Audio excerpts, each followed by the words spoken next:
Good evening സുഹൃത്തുക്കളെ. ഇന്ന് നമ്മൾ സംസാരിക്കാൻ പോകുന്നത് ഗ്രീൻ ഹൗസിൻ്റെ അതുമായിട്ട് ബന്ധപ്പെട്ട് സോഷ്യൽ മീഡിയയിൽ കാണുന്ന പ്രശ്നത്തിനെ കുറിച്ചിട്ടാണ്.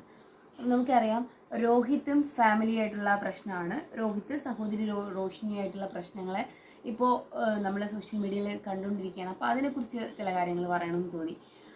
ഇപ്പോൾ നമ്മുടെ ഫാമിലി പ്രശ്നങ്ങൾ വളരെ കോമൺ ആണ്, എല്ലായിടത്തും സംഭവിക്കാമെന്നുള്ള കാര്യമാണ്. അപ്പോൾ ഫാമിലി പ്രശ്നത്തിനെ തുടർന്ന് ഞാൻ മനസ്സിലാക്കുന്നത് രോഹിത്ത് ഒരു വീഡിയോ ചെയ്യുകയും സ്വന്തം പെങ്ങളെ കുറിച്ച് കുറച്ച് മോശം പരാമർശമൊക്കെ നടത്തിയിട്ട് അയാൾ വീട്ടിൽ കൊടുത്ത പൈസയുടെയൊക്കെ കണക്ക്, ഗൂഗിൾ പേയുടെ കണക്കൊക്കെ വെച്ചുകൊണ്ട് ഒരു വീഡിയോ ഇടുന്നു. അതിനുശേഷം ആ അമ്മയുടെയും സഹോദരിയുടെയും ഇന്റർവ്യൂ കാണാൻ ഇടയായി.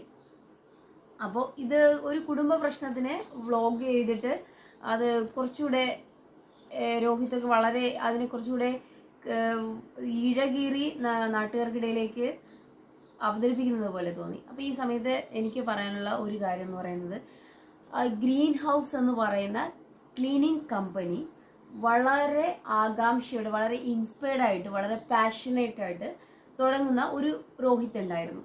ആ രോഹിത്തിനെയാണ് മലയാളി പ്രേക്ഷകരൊക്കെ ഫോളോ ചെയ്തിരുന്നത്. അപ്പോൾ അദ്ദേഹത്തിന്റെ ഓരോ ക്ലീനിങ് വീഡിയോസും ഒരു സമയത്ത് വളരെ കഷ്ടപ്പെട്ട് ഫോളോവേഴ്സിനെ ഉണ്ടാക്കിയ ഒരു പേജായിരുന്നു അത്.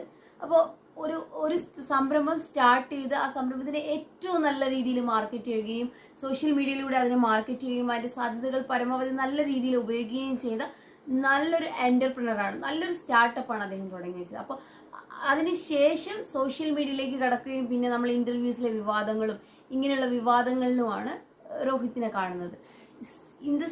ഈ സെയിം സമയത്ത് രോഹിത്തിലെ ആ സ്റ്റാർട്ടപ്പ് ചെയ്ത എന്റർപ്രണറിന് ഇതിനേക്കാളും ഒരുപാട് ശോഭനമായ ഒരു ഫ്യൂച്ചറാണ് ഉണ്ടായിരുന്നത്. ഒരു 5-6 ബ്രാഞ്ചസ് ഒക്കെ കേരളത്തിൽ തുടങ്ങാനും അല്ലെങ്കിൽ നല്ലതായിട്ട് ഒന്ന് അതിനെ വ്യാപിപ്പിക്കാനുള്ള ഒരു കഴിവും പ്രാപ്തിയും ഉള്ള ഒരു സമയത്താണ് ഇങ്ങനെയുള്ള ഓരോ വിവാദങ്ങളിലൂടെ രോഹിത്ത് മുന്നോട്ട് പോകുന്നത്.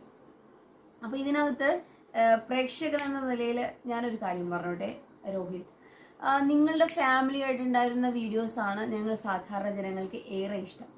അപ്പോൾ പ്രശ്നങ്ങളൊക്കെ പറഞ്ഞു തിരുത്തി, അനുജത്തെക്കുറിച്ചുള്ള മോശം പരാമർശം ഞാൻ മനസ്സിലാക്കുന്നത് താങ്കളുടെ പക്വതയില്ലായ്മയാണ്. അങ്ങനെ അല്ലെങ്കിൽ ഒരിക്കലും ഒരു അനിയത്തിയെക്കുറിച്ചൊന്നും ഇത്രയും മോശമായിട്ട് ഒരു സോഷ്യൽ മീഡിയയിൽ ഇരുന്നുകൊണ്ട് ഒരു സഹോദരനെ ഒരിക്കലും ഇങ്ങനെയൊന്നും പറയാൻ പറ്റില്ല. അപ്പോൾ താങ്കൾ പറയുന്നത് തിരുത്തലോടുകൂടി അമ്മയെക്കുറിച്ചും സഹോദരിയെക്കുറിച്ചും താങ്കൾ വളരെ മോശമായ സ്റ്റേറ്റ്മെന്റുകളാണ് നടത്തുന്നത്.